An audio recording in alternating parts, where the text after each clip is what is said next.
Muy bien, pues son las 19:01 horas del miércoles 15 de abril del año 2020. Estamos en la Ciudad de México, este recinto es el Palacio Nacional y vamos a iniciar la conferencia diaria sobre la situación de la pandemia de COVID, la enfermedad causada por el nuevo coronavirus SARS-CoV-2. Hoy nos vamos a enfocar a dos temas, uno el de todos los días, el informe técnico sobre la situación epidemiológica, y segundo, tenemos hoy a una invitada muy apreciada que no había venido en otras ocasiones, excepto por ser parte del grupo técnico científico que ha asesorado la conducción de esta epidemia, y es la doctora Gisela Lara Saldaña.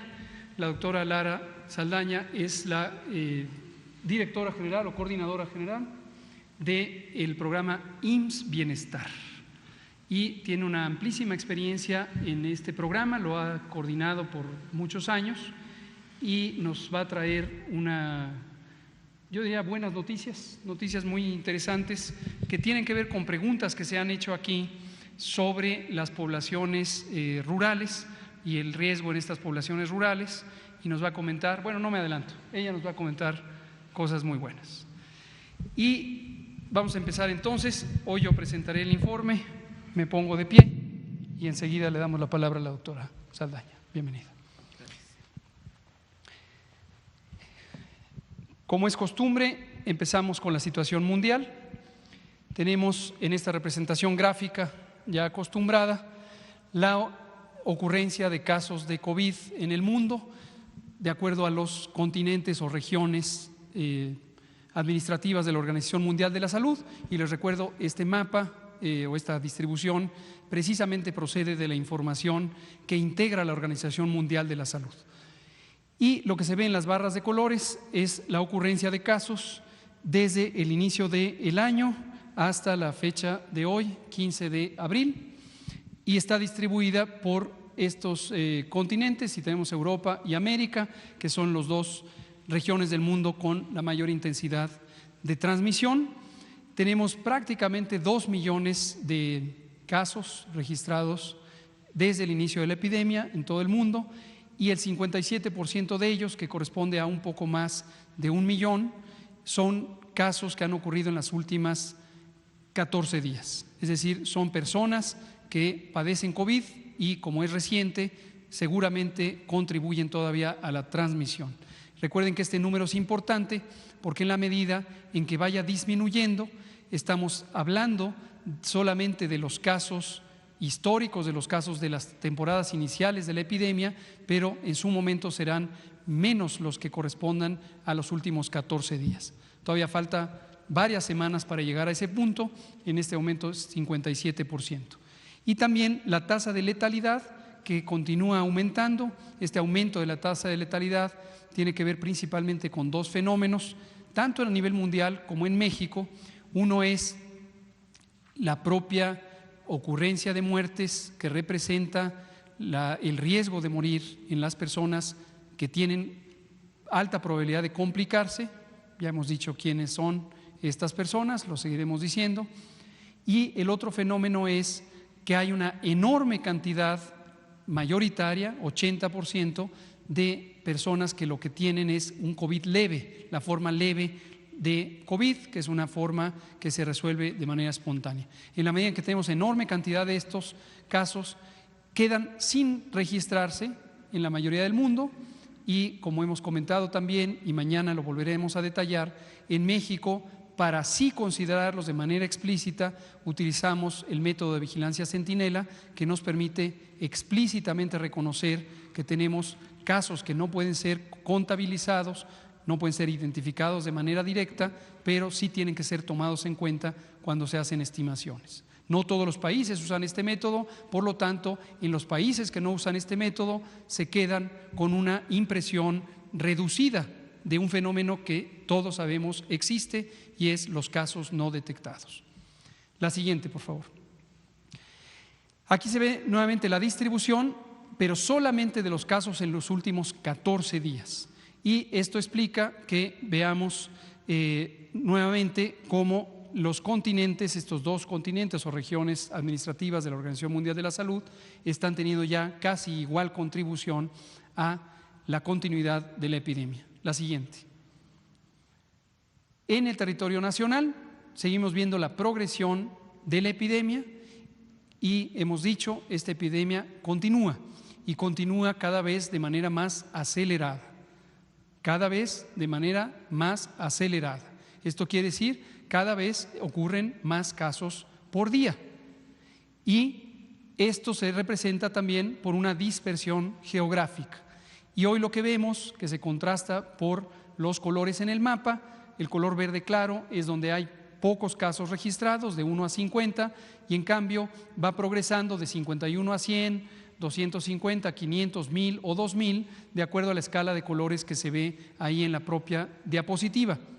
Tenemos estados donde ya tenemos una transmisión muy importante y se han acumulado casos en un número que ya cerca de los 2000. Es el caso de la zona metropolitana del Valle de México y las zonas metropolitanas de Guadalajara y de Monterrey.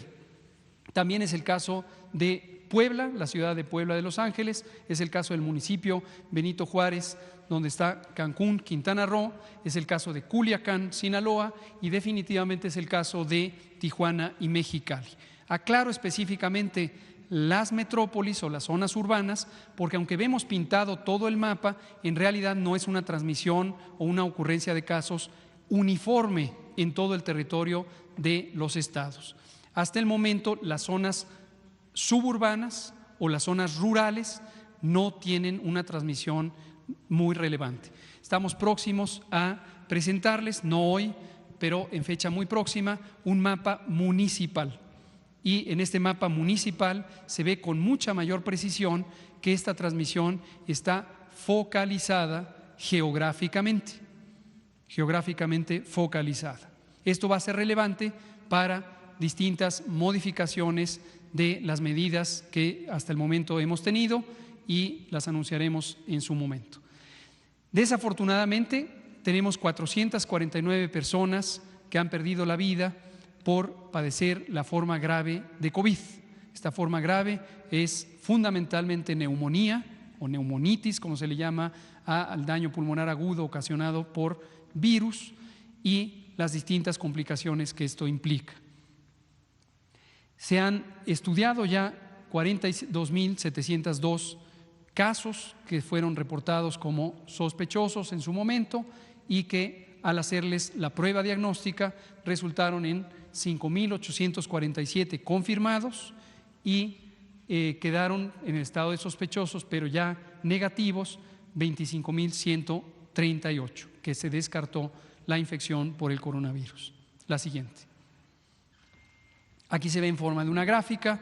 Esto lo que permite es destacar la proporción numérica, 1.686 casos en la Ciudad de México, 659 en el Estado de México y de manera muy clara en los municipios conurbados del Valle de México, no en el resto del territorio de esta entidad federativa.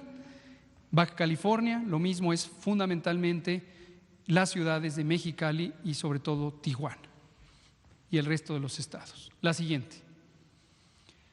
Cuando lo vemos por incidencia, incidencia es una medida que nos permite comparar entre poblaciones de distinto tamaño. Es esperable que donde hay mayor cantidad de personas hay mayor cantidad de casos.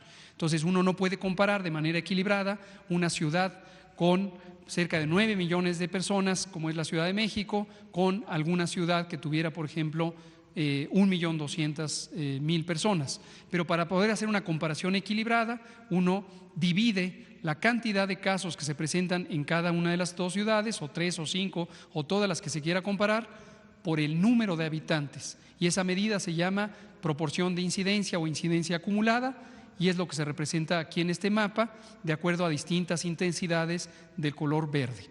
Nuevamente vemos a la Ciudad de México, vemos a el estado de Quintana Roo por el municipio de Benito Juárez, vemos a Baja California Sur principalmente por La Paz y la zona de Tijuana y Mexicali.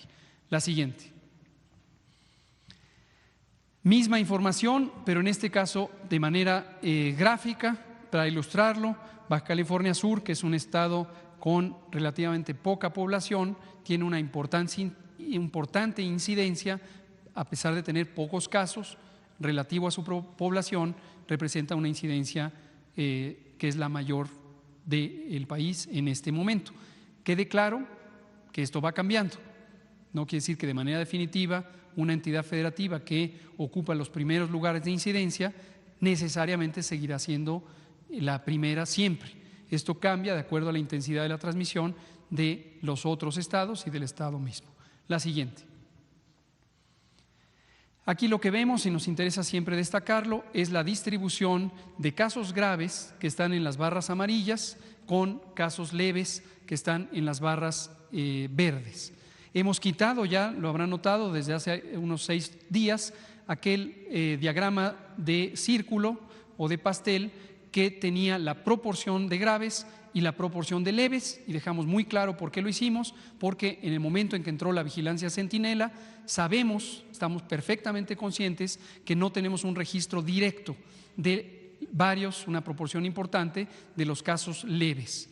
Y en cambio de los casos graves, esto creo que no ha terminado de quedar claro, todos los casos que son graves, y grave se define como que necesita hospitalización y se hospitaliza, incluyendo quienes se hospitalizan en áreas críticas, la terapia intensiva, y también quienes desafortunadamente pierden la vida, son observados, registrados y analizados por laboratorio directamente. Ahí no hay que hacer ajuste alguno por el método centinela, ahí no aplica la vigilancia centinela.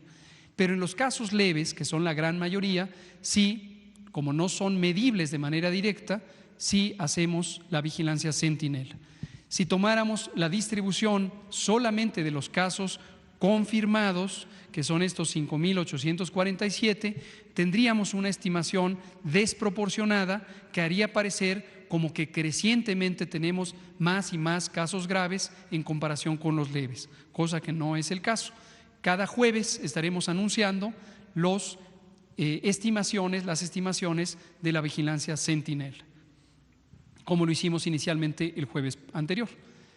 Pero aquí la señal importante es ver cómo en el adulto joven tenemos un predominio de los casos leves, pero en cambio en adulto mayor de 60 años las barras amarillas superan a las barras verdes. Esto quiere decir tenemos una mayor frecuencia de casos graves comparado con casos leves, aunque también existen casos leves en adultos mayores.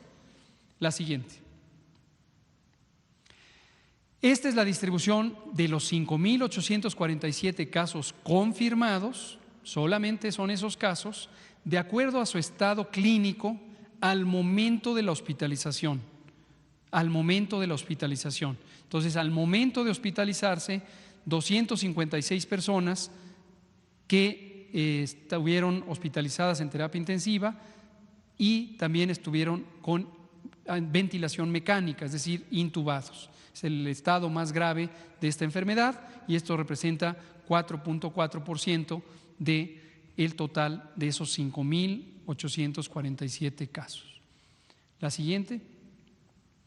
Aquí sí incluimos a los sospechosos. Recordar que caso sospechoso es persona de cualquier edad que presenta los síntomas característicos de COVID y desde hace más de 2 semanas ya no es relevante el antecedente de viaje. Ya hay tal circulación en todo el mundo, en todos los países, que no tiene sentido identificar si la persona viajó o no a algún país fuera de México. Y además tenemos suficiente transmisión en México como para que los contagios relevantes ocurran en el territorio nacional. Entonces, la definición de caso de COVID sospechoso es una persona de cualquier edad que tiene los síntomas característicos de COVID, fiebre, dolor de garganta, dolor de cabeza, más uno de otros síntomas accesorios, que son 6, enrojecimiento de los ojos, escurrimiento nasal, etcétera.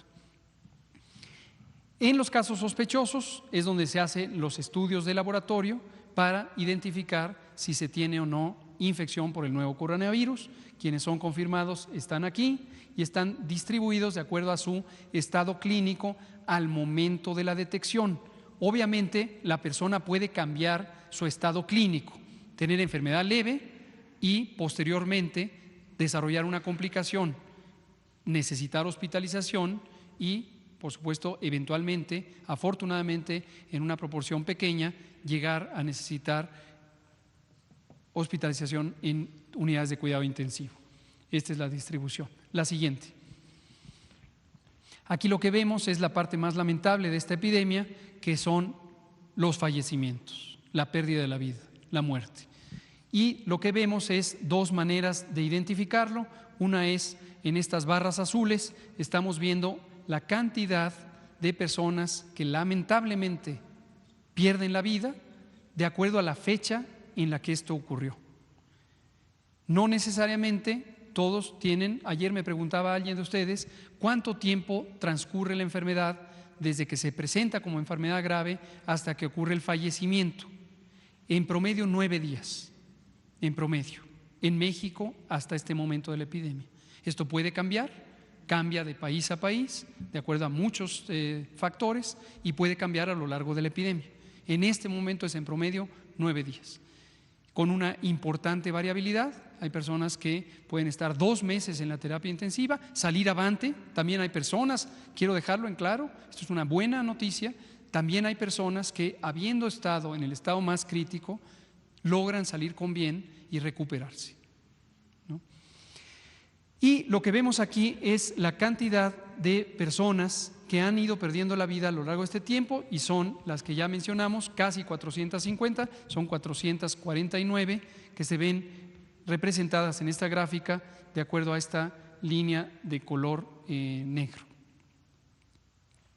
Y noté que algunas personas, de acuerdo a sus comunicaciones en las redes sociales, estaban confundidas respecto a por qué, si de un día para otro aparecían pocas personas que habían perdido la vida en las últimas 24 horas, el cambio de día a día era mayor. Concretamente había un ejemplo del cambio entre anteayer y ayer, donde hubo más de 120 defunciones, fueron como 47, si no recuerdo mal, que ocurrieron de un día para otro. Y sin embargo, la barra ayer estaba en 6 muertes. ¿Cuál es la razón? No es un error de la presentación ni de los cálculos. Lo que estamos representando aquí es de acuerdo a la fecha de la defunción, pero la suma de nuevas defunciones que presentamos todos los días depende también del momento de la confirmación por laboratorio. Entonces puede ser que hoy se tomó la muestra, mañana no está aún el resultado y está en la noche de mañana, entrará al registro hasta pasado mañana. Entonces, por esa razón no debemos tener la expectativa de que estas barras coincidan con el aumento en este número de defunciones que ocurren todos los días. La siguiente.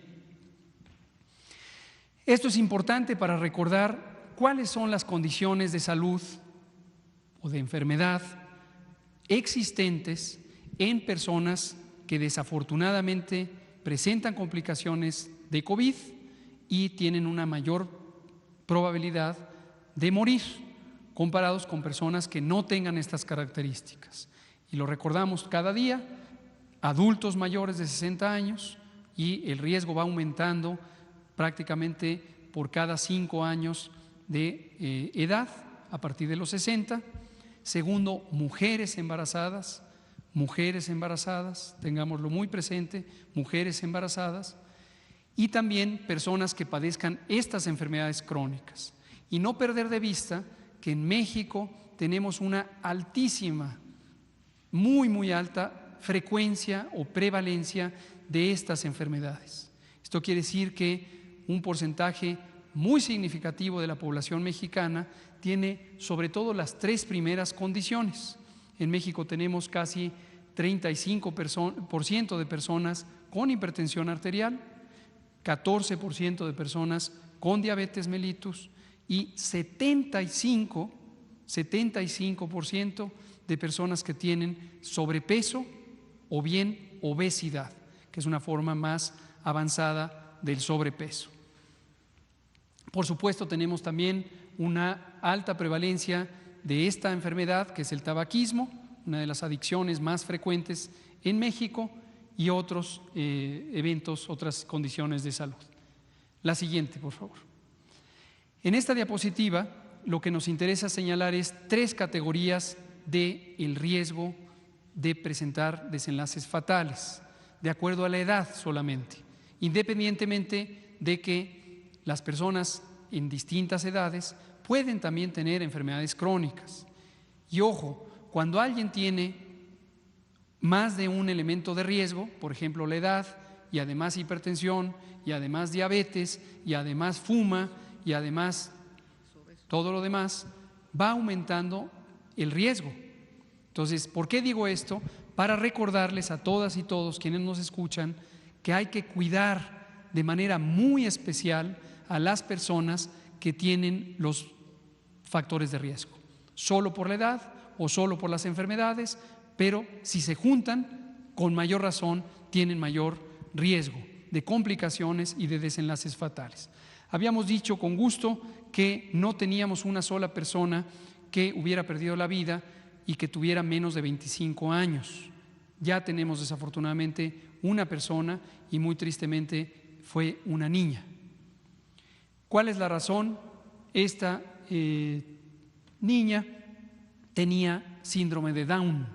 Síndrome de Down es una alteración cromosómica que se presenta con cierta frecuencia en el país y que causa algunos trastornos, incluida la inmunosupresión. Se disminuye la eficiencia del sistema inmune y las personas que tienen síndrome de Down tienen mayor susceptibilidad a las infecciones. Pero además, en el caso de esta niña que muy lamentablemente perdió la vida, tenía una cardiopatía congénita.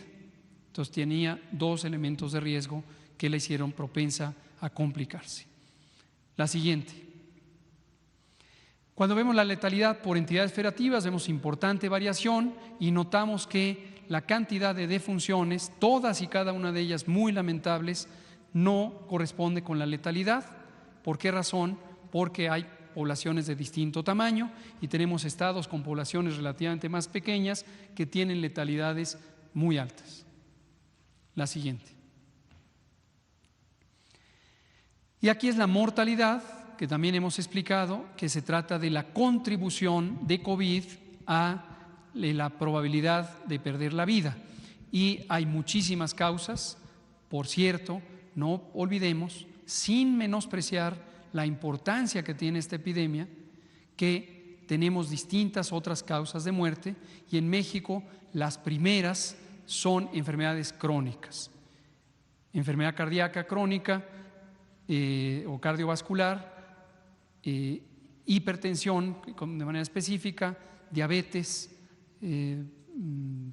insuficiencia hepática, trastornos, enfermedad crónica del hígado, etcétera, etcétera, etcétera. La siguiente.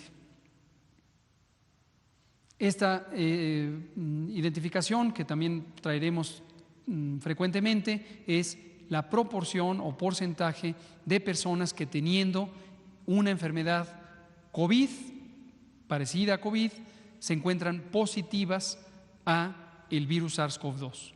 Este es el famoso porcentaje de positividad.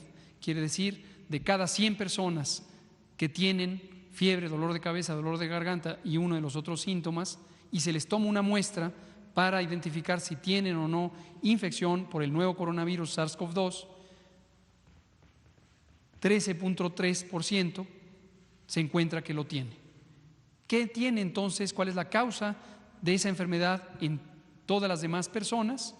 Otros virus, algunos se pueden identificar, otros no. Existen cientos de virus respiratorios que pueden dar este tipo de enfermedad. En su momento, uno de los más importantes puede ser el virus influenza. Recién cerramos la temporada de influenza y decimos cerramos porque la frecuencia de esta enfermedad causada por el virus influenza es ya prácticamente 0. La siguiente. Por casi último, tenemos la parte que es una noticia positiva, la seguiremos presentando en tiempo real todos los días, y son las personas que se han recuperado. Entonces, de las un poco más de 5,000 personas que han tenido infección por el nuevo coronavirus con COVID, la enfermedad que este virus produce, desde el inicio de la temporada de esta epidemia en México, a partir del 28 de febrero, con el primer caso, tenemos ya 39%, que son 2,282, que se recuperaron. Entonces tuvieron una enfermedad leve o unos pocos enfermedad grave y también se recuperaron de ella, pero la mayoría son personas que tuvieron enfermedad leve y de acuerdo a la fecha de inicio de sus síntomas, estimamos que se han recuperado porque se mantuvieron con vida al final de su periodo de enfermedad. La siguiente. Penúltima, los casos sospechosos, que ahí está el mismo número, 11,717. Nos interesa registrarlos. ¿Por qué razón? Por dos razones. Una, porque es la oportunidad de detectar a alguien con enfermedad causada por la infección por el virus SARS-CoV-2, es decir, COVID. Y segundo, porque en sí misma es una señal relevante de vigilancia epidemiológica. Generalmente van en paralelo la frecuencia de casos diarios que son sospechosos con los que se confirman, pero pudiera haber variaciones territoriales entre los distintos entidades federativas. Y la última, la curva epidémica, tanto acumulada, los casos que van presentando, 5,847, y los casos que se van presentando todos y cada uno de los días, y los vamos registrando en esta curva epidémica. Gracias. Doctora Gisela Saldaña. Lara Saldaña. Por favor, gracias.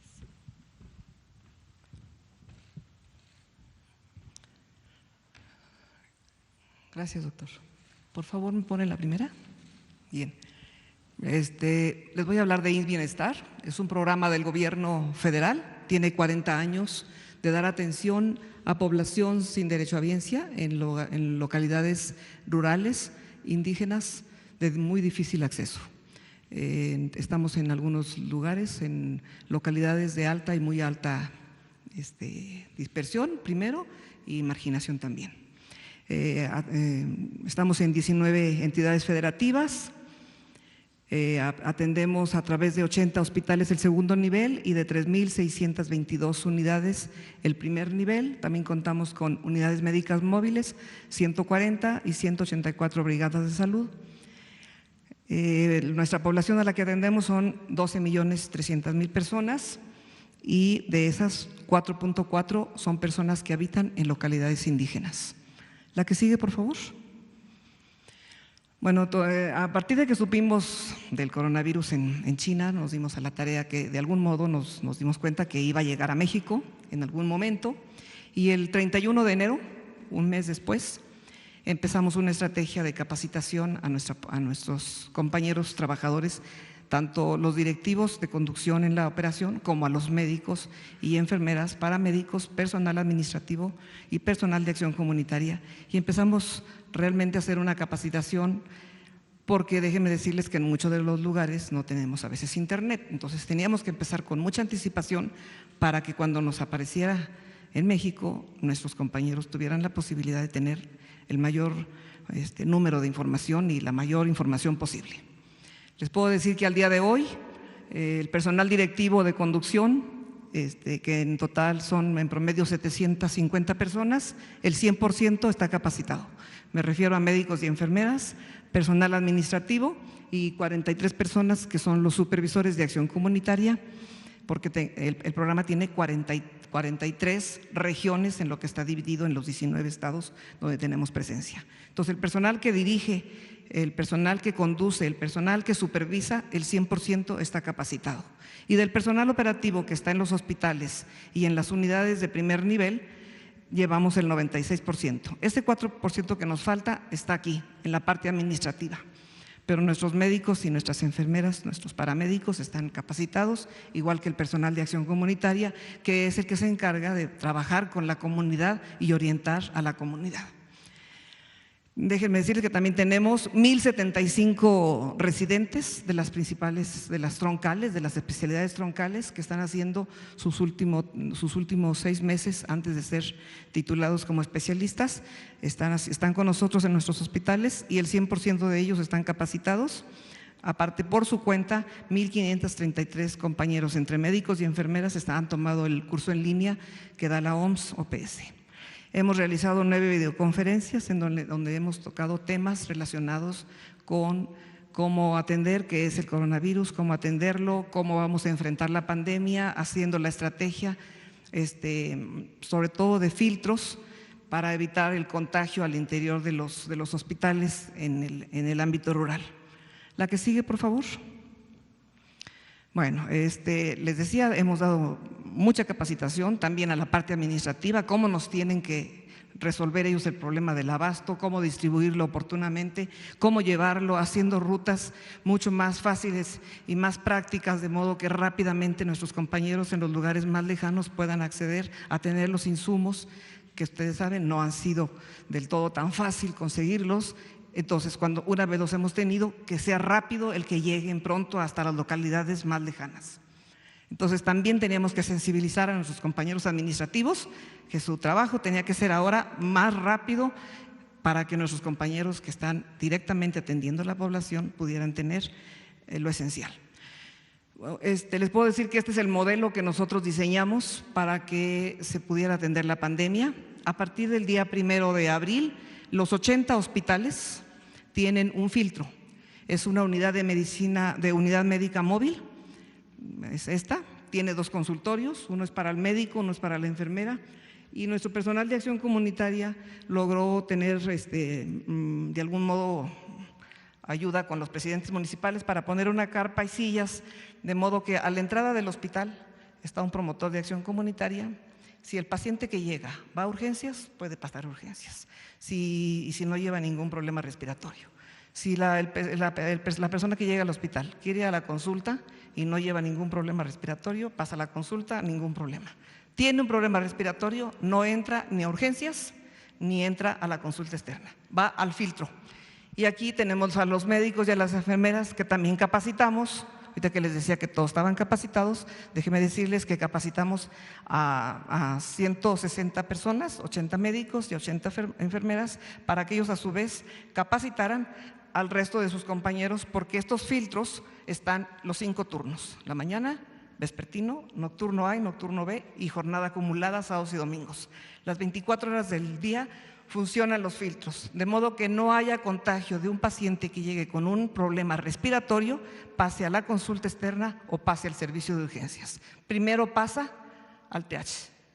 Una vez que el médico ve el caso es leve, le da todas las indicaciones, lo manda a su casa, aislamiento domiciliario, se le toma por supuesto la muestra y se le manda a su casa. Si es leve o es moderado, se le llama al médico especialista, al médico internista, que valore su internamiento.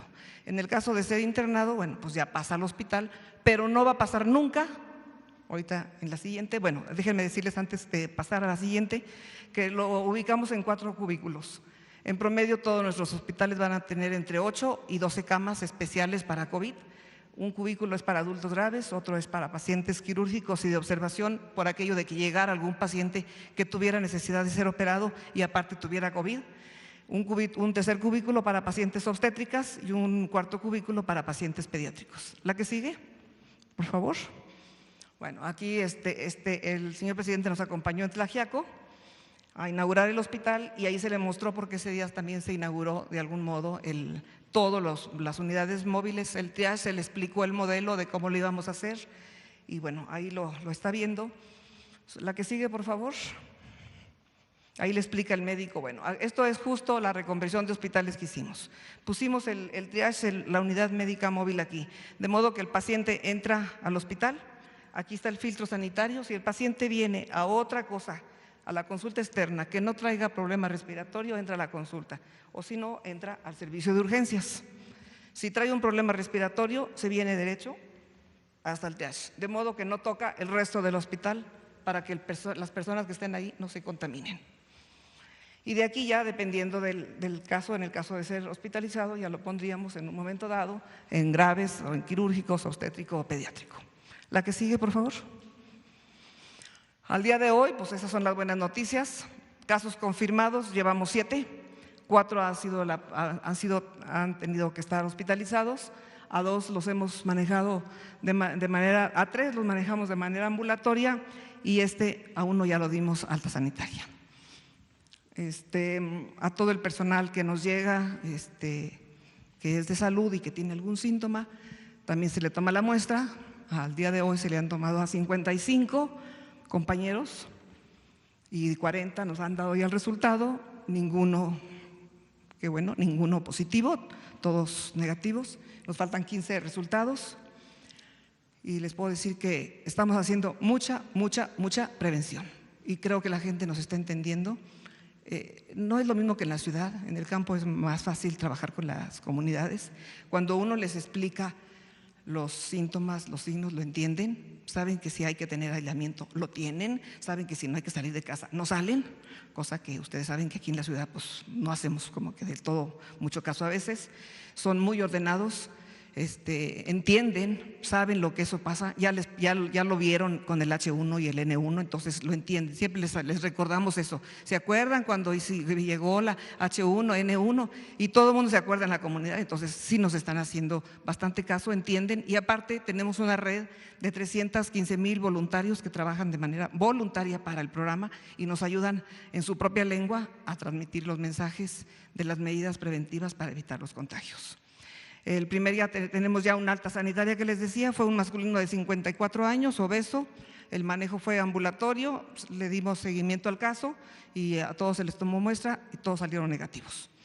Y ya se dio una alta sanitaria. Estos 2 que están aquí ambulatorios, en 2 días más cumplen 14, 15 días y creo que ya vamos a poderlos también dar de alta sanitaria. Diario se les visita por un médico de que no tenga signos de alarma y va bien. La que sigue, por favor. Bueno, pues estas son las estrategias. Les decía que tenemos estrategias muy fuertes de acción comunitaria. Trabajamos mucho con la población, trabajamos con el INPI. Hemos dado 2,172 mensajes transmitidos a través de 110 radiodifusoras locales en sus propias lenguas. Hemos trabajado en promedio con 26 lenguas, en donde les decimos qué es el COVID, cómo se transmite, cómo es el lavado de manos, cuáles son los síntomas, cuáles son los signos, en sus propias lenguas. Entonces, esto nos ha servido para que toda la población, aunque no hable español, sepa qué está pasando con el coronavirus, con el COVID-19. ¿A qué sigue?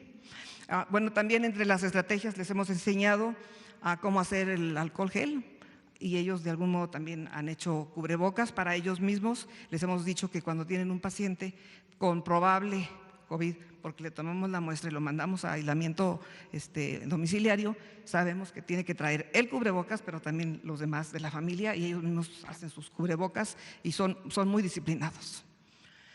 También entre las estrategias que hemos hecho, bueno, orientamos a los grupos voluntarios que a su vez ellos nos ayudan a transmitir la información a las familias. Hemos hecho cerca de 6,000 sesiones educativas con no más de 10 personas guardando la sana distancia. La que sigue. Bueno, estos son, les decía que 22 en lenguas indígenas, en escrito y en audio. Esto es una que está en maya.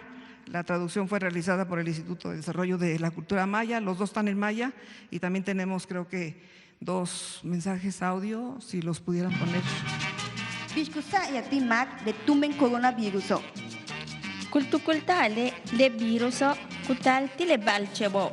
Ikilumachal menmakobo wabeishan kuya alale tile ikkutalo helbiskut. Y el otro es en otomí. Mojar, enjabonar, frotar, frotar, frotar, enjuagar y secar. Padiu riatege, Seguro Social narquisaniario, nura gobierno unirio para itueterio ni guaituga ni isagüe, noreyagan coronavirus, tiniranciario, leroario, le ialorio, acá ina unirio, kikanario, tintutani, lanilla. Bueno, como ven, trabajamos muy cerca con el INPI, que nos ayuda, de acuerdo a sus radiodifusoras, a transmitir en sus propias lenguas y le estamos dando información a la población. Y yo creo que ese es el éxito, en donde la población se compromete mucho, trabaja para sí misma, trabaja para su familia y trabaja para su comunidad. No somos así como por acá que nomás yo. Allá se enferma uno y sabe que la comunidad se puede enfermar. Y como sabe que viven tan lejos y que si alguien se complica es muy difícil traerlo a un lugar que tenga una mejor resolución del hospital, se saben cuidar y todos participan bastante bien. Muchas gracias. Gracias, doctora Gisela Lara. Vamos a comentar un tercer punto, si me pone lo de el trabajo. Las medidas de mitigación comunitaria son medidas masivas, lo hemos dicho, que requieren que las personas se mantengan fuera del espacio público, y esto lo hemos dicho de manera muy simple con una frase: quédate en casa. Pero para que las personas se puedan quedar en casa, tienen que tener las condiciones favorables a ello. Ya hemos dicho también desde el principio que estamos conscientes que en México la mitad de la población vive al día, no tiene capacidad de ahorro porque tenemos un país con una enorme y muy ofensiva desigualdad en la distribución de la riqueza a lo largo de muchos años. Sin embargo, las personas que no viven al día porque tienen afortunadamente la oportunidad de un empleo estable, pueden, por ejemplo, trabajar en empresas privadas. Y esas personas van a tener la posibilidad de quedarse en casa solamente si las empresas en las que trabajan colaboran con las disposiciones sanitarias que son para el beneficio de todas y todos en este país. ¿Qué está ocurriendo? Que desafortunadamente no hay un cumplimiento adecuado por parte de un número importante de empresas privadas. Entonces, no es culpa de los trabajadoras y trabajadores, sino que sus empleadores no están acatando una medida que es de orden general y es una disposición extraordinaria, sumamente importante para el bienestar y la protección de todas y todos. Por eso hoy traemos esta información, para que sepan lo que está ocurriendo. Lo que vemos es que a través de operativos de inspecciones federales del trabajo y denuncias que han ocurrido a la Procuraduría de Defensa del Trabajo, identificamos lo siguiente. Del 3 al 14 de abril, que es esta primera bloque de días en donde debería ocurrir la suspensión temporal de toda actividad laboral en los sectores público, privado y social, reservamos actividades esenciales que el propio acuerdo de la Secretaría de Salud indica que no deben suspenderse porque cubren necesidades fundamentales para la sociedad y son 18% del total. Hay 50% de empresas que deberían haber cerrado temporalmente para suspender la actividad laboral y lo hicieron. Muchas gracias a todos y todas estas personas que tienen una actividad empresarial y que cooperaron para el beneficio de toda la población mexicana, incluidos ustedes, por supuesto.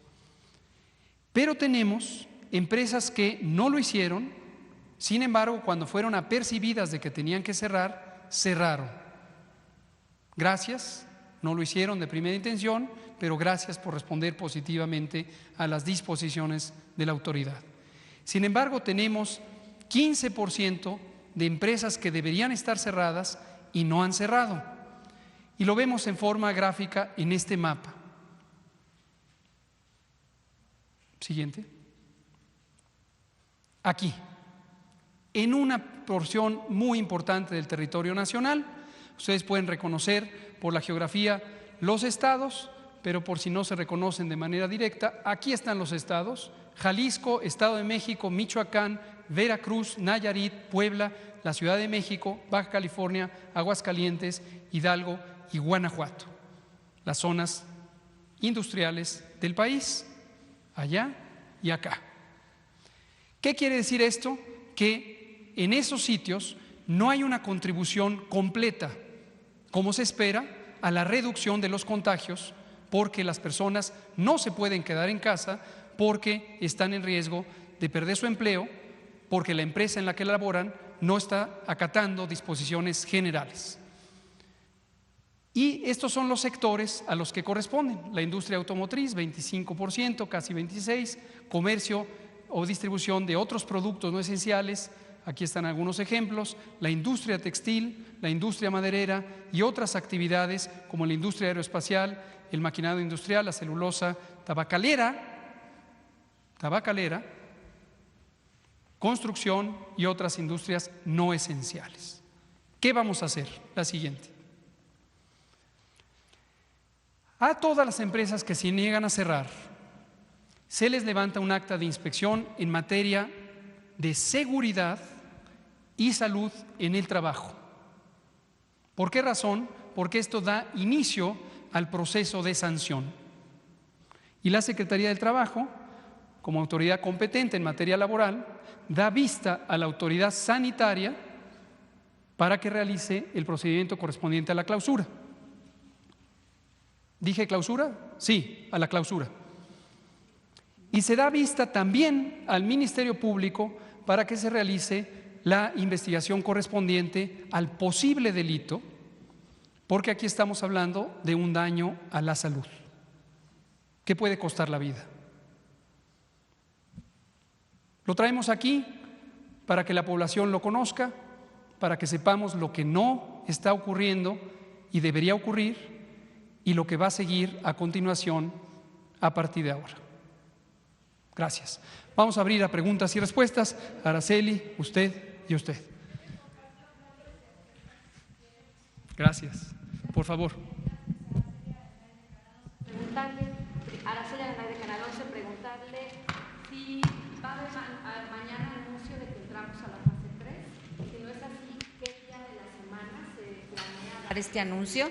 Si ya estamos en fase 3 y se va a mencionar como cuando se hizo el cambio a fase 2. Y mi segunda pregunta, si es tan amable, ¿cuál es el procedimiento o bajo qué criterios están repartiendo los insumos que llegan en los aviones? ¿A qué estados primero? ¿A todos por igual? ¿Bajo qué criterio? Si nos explica el procedimiento, muchas gracias. Con mucho gusto. Sobre lo primero, no adelantemos vísperas. Cuando haya una noticia relevante, la daremos a conocer en tiempo y forma. Sobre lo segundo, los criterios dependen de la necesidad y hay varios criterios indirectos, como el tamaño de la población, la cantidad de unidades de salud, la cantidad de pacientes que se estima de acuerdo a el número de camas o consultas, y esto es información que conocemos por los estados. El martes que tuvimos la videoconferencia semanal con los secretarios y secretarias de salud, volvimos a aclarar que en la medida en que haya una correcta vigilancia epidemiológica y se notifiquen adecuadamente los casos sospechosos y los confirmados, esto nos permite saber con mayor precisión cuál es la intensidad de la transmisión de COVID en cada una de las entidades federativas. En la medida en que hay una transmisión importante, tienen la necesidad de mayor cantidad de insumos.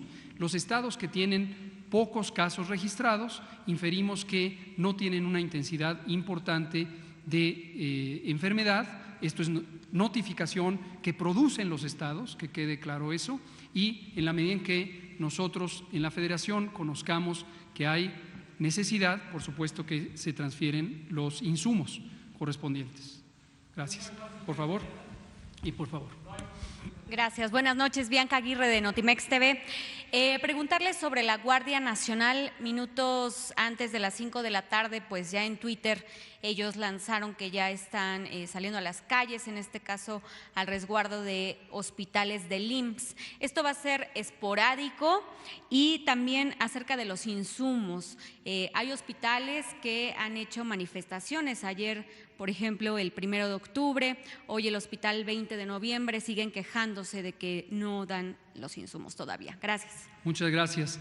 Sobre la Guardia Nacional no cambia sus atribuciones legales, tiene la obligación de salvaguardar la seguridad pública y ser auxiliar de las distintas corporaciones para hacer cumplir la ley y mantener la paz pública, mantener el orden y lograr la integridad tanto de las instituciones como de las personas. Entonces, donde se necesite, pues tendrá que acudir en operativos preventivos y esperamos que esto contribuya a mantener la paz. ¿También va a ser en hospitales privados? La Guardia Nacional tiene un mandato genérico para todo el país y no es solamente en instalaciones de salud, en cualquier situación donde se requiera la asistencia para garantizar la seguridad ciudadana. Por favor.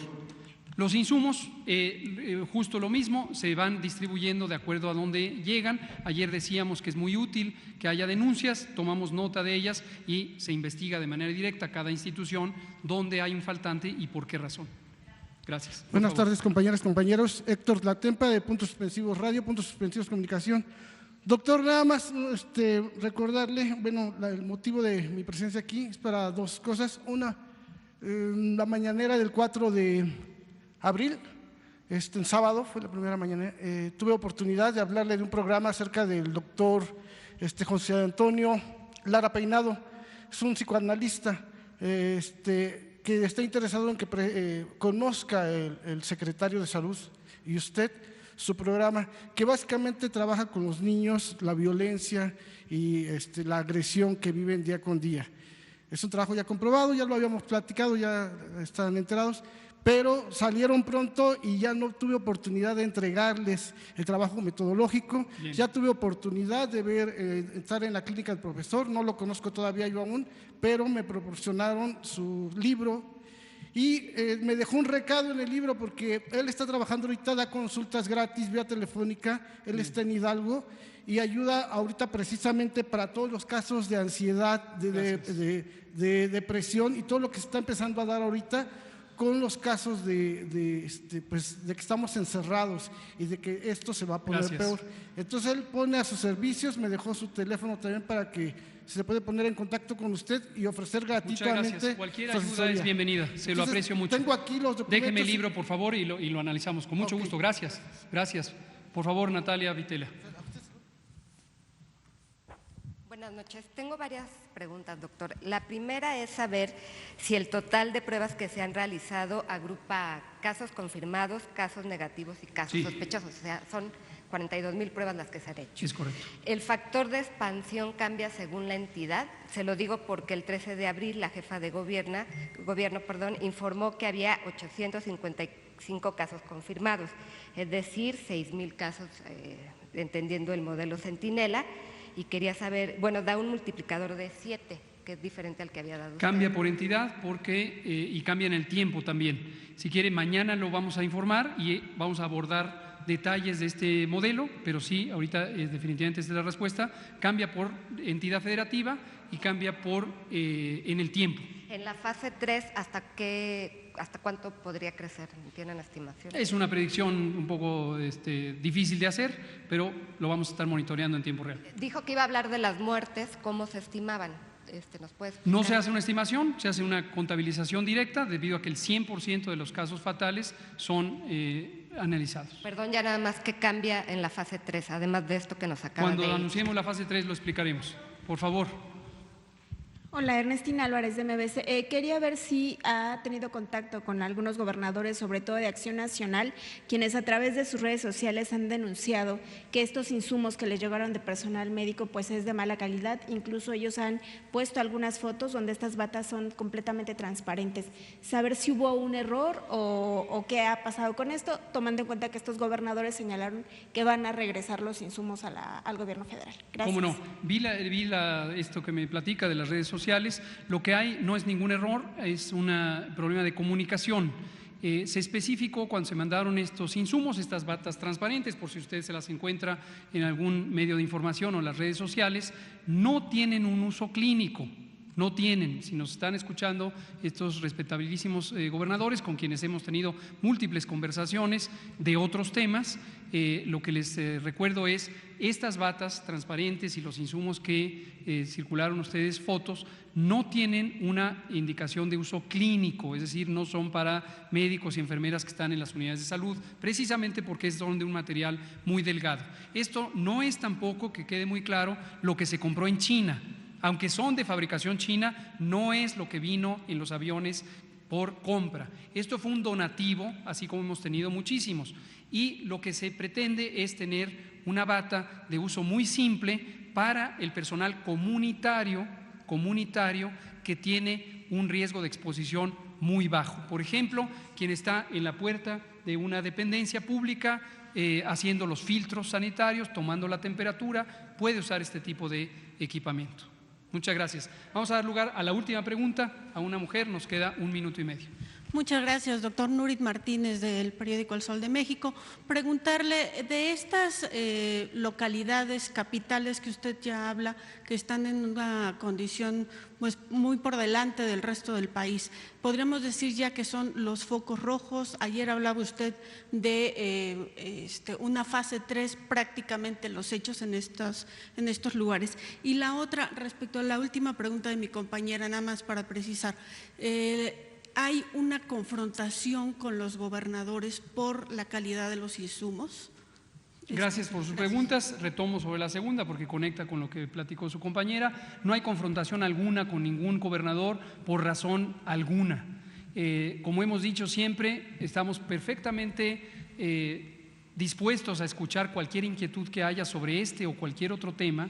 En este caso estamos hablando de salud y hemos tenido siempre conversaciones muy afables, muy respetuosas y muy constructivas con todos los gobernadores y las dos gobernadoras, o la gobernadora y la jefa de gobierno. Entonces, en este momento lo que identificamos a partir de la comunicación que ellos hicieron pública, autoidentificándose en un grupo que ellos mismos ya se habían suscrito, es totalmente respetable también que se organicen como consideren más procedente, y en este grupo de gobernadores de Acción Nacional, como se ha denominado al grupo, escuchamos con el mismo respeto que escuchamos a cualquier otra agrupación o a ellos con mayor razón, son la autoridad sanitaria en los estados. Aquí lo que haremos es aclarar el punto, espero que esta comunicación pública ayude, pero se hará también de manera más formal. Estos equipos no tienen una utilidad clínica, no fueron enviados para la utilidad clínica y tampoco es lo que se compró en China, con el propósito de dotar de equipos de protección personal. Simplemente es un donativo que tiene utilidad para los servicios comunitarios de bajo riesgo de exposición. Y sobre la primera pregunta, es importante, qué bueno que hace esta pregunta, la distribución de la enfermedad COVID es heterogénea, es decir, ocurre en parches. Recordarán que desde enero, cuando presentábamos continuamente la tabla de medidas de control sanitario correspondientes a cada fase, identificábamos que de acuerdo a dónde hubiera la transmisión se aplicarían ciertas medidas. Cuando anticipamos en México, que esto es algo relativamente inusual en otros países, anticipamos casi 15 días las medidas de fase 2, preferimos aprovechar la oportunidad de hacer las que se pueden hacer nacionales. Y esto lo anclamos en términos de tiempo a la suspensión anticipada del ciclo escolar y aprovechamos para lograr una inmovilización masiva y tener la mayor reducción de casos. De aquí en adelante, donde ya tenemos una muy importante diferencia de transmisión, focalizada principalmente en las zonas urbanas y las metropolitanas, definitivamente es deseable que tengan un ritmo diferente. Esto lo comentamos también referido al Valle de México hace casi 4 semanas y por eso promovimos lo que en su momento fue una iniciativa de la jefa de gobierno y del gobernador Alfredo del Mazo, que tomaron el control de lo que les corresponde trabajando aliados en un ambiente de colaboración metropolitana. Entonces, ellos, ustedes lo habrán notado, han tenido anticipación de algunas medidas. El cierre de los comercios, por ejemplo, fue un poco más estricto en esta zona de lo que ha sido en el resto del país. Eso es correcto, porque nos permite precisamente segmentar las intervenciones de acuerdo a donde se necesita según la intensidad de transmisión. Muchas gracias, me parece que ahí terminamos. Gracias, nos vemos mañana.